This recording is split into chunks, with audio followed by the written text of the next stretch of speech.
Hi there, Edward. It's Melissa with AMP Digital Marketing. I just wanted to shoot you over this video that I promised on just some tips on how to increase your online presence. So because you don't have a website, it's going to be a little bit differently.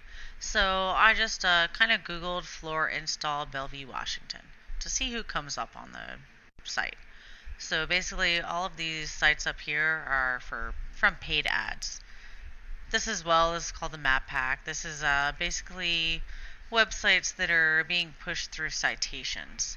And citations are basically anywhere where your website is listed on various directories. It could be Yelp, Angie's List, Home Advisor, anything like that.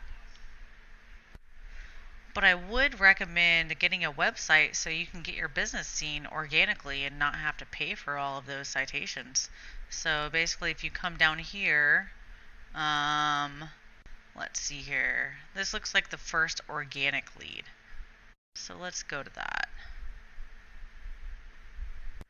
So basically, if you can get a website like this and rank it organically on Google, you'll be at the top of the Google page and not be paying for things like Angie's List and Yelp or any of those directories. You'll be bringing traffic to your site without really paying a dime.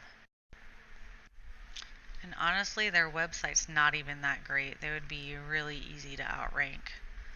Let's go look at it. So basically what UR and DR is this is how powerful your website is, and this is how trustworthy your website is, according to Google and the other search engines. So they really only have 127 keywords. They have 23 people seeing their site every month, and this would be super easy to outrank. I just wanted to give you a quick explanation of what backlinks are too. So backlinks are basically anywhere that your website can be found. So like blogs, articles, other websites, anyone basically pointing people back to your website. So anyways, I hope that this information found you well and you can maybe implement some of these to create a website and get your online presence really seen. Feel free to leave me some feedback and let me know. Thanks. Have a great night.